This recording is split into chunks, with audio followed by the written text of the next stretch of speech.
Bonjour à toutes, bonjour à tous. J'espère que vous allez bien.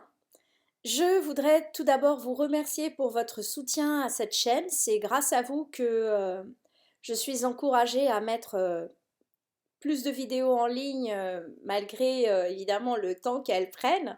Alors, aujourd'hui, nous allons faire un point sur une des trois grandes sources de Montaigne. Donc, il y a trois grandes sources d'après ce qu'il dit. Évidemment, il y en a plein d'autres. Mais Lucrèce, Plutarque et Sénèque. Alors aujourd'hui, nous allons nous consacrer à Lucrèce. Nous avons la chance d'avoir un entretien de son traducteur, Bernard Combault, qui est un éminent latiniste, qui a traduit De Natura Rerum en français et en vers. Alors Lucrèce lui-même écrivait en vers. Lucrèce est un suiveur d'Épicure, il a beaucoup d'admiration pour Épicure, surtout parce qu'Épicure a remis en cause la religion en disant que les dieux ne s'occupaient pas des hommes, il y avait à l'époque un fanatisme des sacrifices, etc. Et donc Lucrèce a beaucoup loué le courage d'Épicure, mais si Épicure s'intéresse surtout à la manière de vivre, ou en tout cas c'est ce qui nous est parvenu, donc à l'éthique, comment être heureux, Lucrèce, lui, s'intéresse surtout à la manière dont le monde a été conçu, donc à la physique, c'est-à-dire à la théorie des atomes.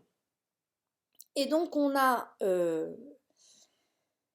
des vers, selon Bernard Combault, et c'est la raison pour laquelle il les a traduites en vers français sans utiliser des vers connus, mais des vers qui s'entrechoquent.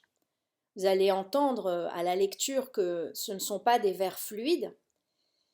Eh bien, Lucrèce a écrit un poème pour rendre compte de la création du monde.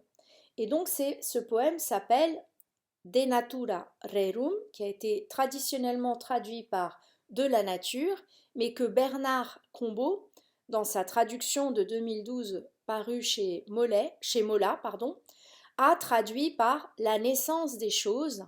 Je n'ai pas le temps d'expliquer pourquoi, mais en tout cas, nous allons pouvoir écouter Bernard Combault sur pourquoi Lucrèce était déjà controversée à son époque. Voilà. Je laisse la parole à Bernard Combault et à Michel Onfray.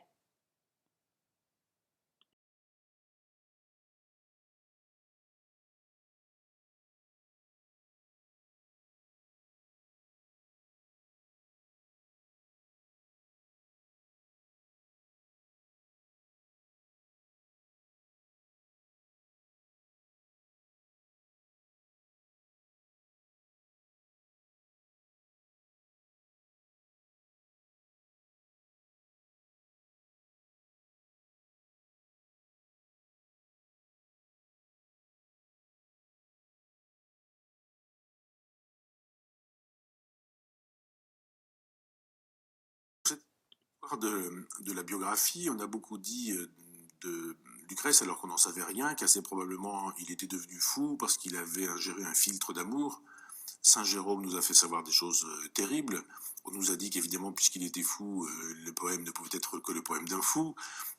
Alors qu'en fait, on comprend bien qu'ils aient intérêt, les premiers chrétiens, à estimer que De la nature des choses est un livre de fou. Parce que c'est une bombe philosophique, me semble-t-il. Quand on découvre ce texte en 1417, on découvre effectivement que c'est une bombe à retardement et que la pensée de la Renaissance, une certaine pensée de la Renaissance, va se trouver infusée avec cet ouvrage. Est-ce que vous pouvez nous dire quelle est la dimension explosive de cet ouvrage? C'est un matérialisme absolu, et ce qui était inconcevable dans l'Antiquité. Qu'il n'y eût pas d'arrière-monde, quels que fussent les noms qu'on veuille lui donner, leur donner, les idées, les formes, les dieux, c'était impensable. Il y avait quelque chose les choses n'étaient que la traduction, ou la copie, ou le reflet de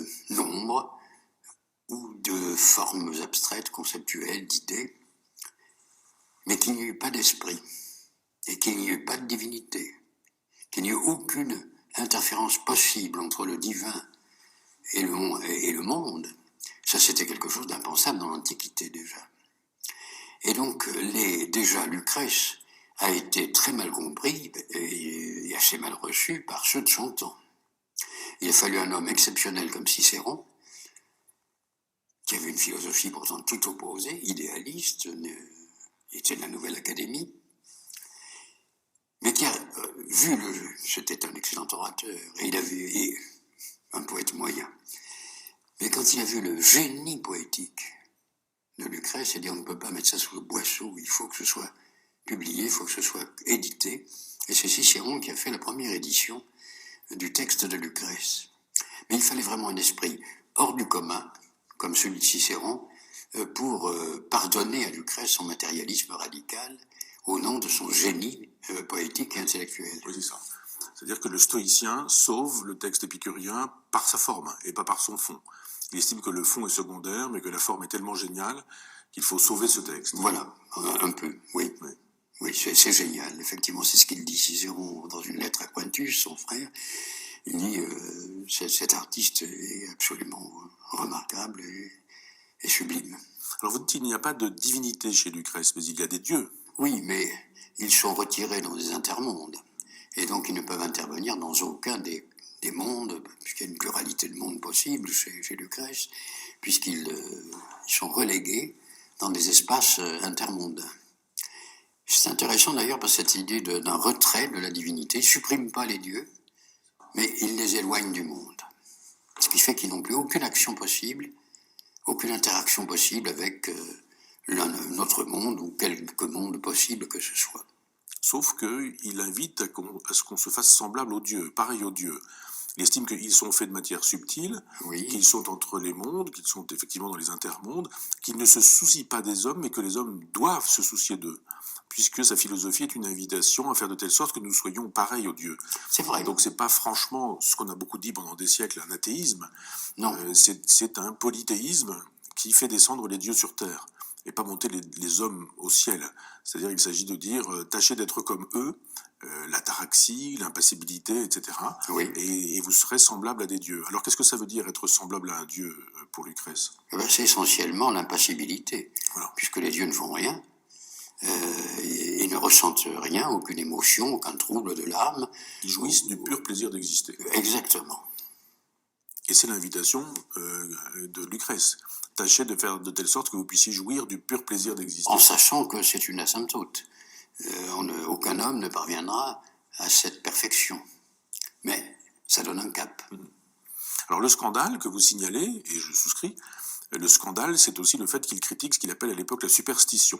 Oui. Donc la religion, il y a un passage, peut-être pouvez-vous nous le raconter d'ailleurs, concernant le sacrifice d'Iphigénie, qui lui permet d'être radical quant à la religion. Voilà, alors ça effectivement, les religions sont des impostures, les croyances religieuses sont des sottises, sont des superstitions, puisque les dieux ne peuvent pas agir sur nous, il est vain de les supplier, il est vain de leur sacrifier un animal, mais a fortiori Iphigénie.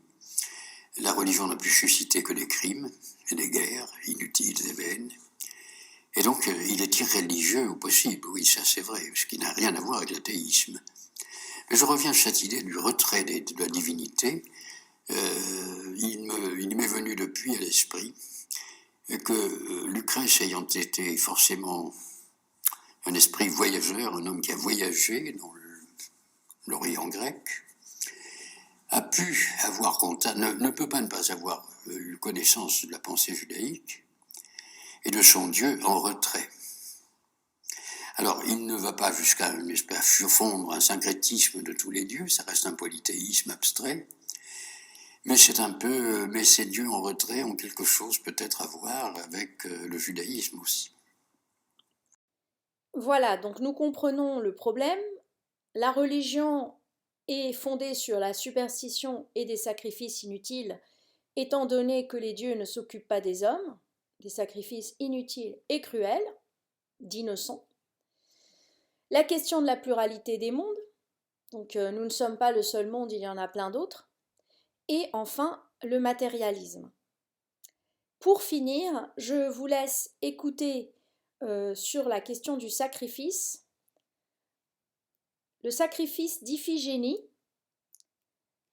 par Lucrèce dans la traduction de Bernard Combault en vers, lue par Denis Podalides. Voilà. Je vous remercie. Exemple de la religion. Sur un pareil propos, tu pourrais penser, je le crains, d'un savoir impie et du crime aborder les chemins. Mais la religion, plus souvent, eut ce privilège de fomenter en son sein le meurtre et le sacrilège.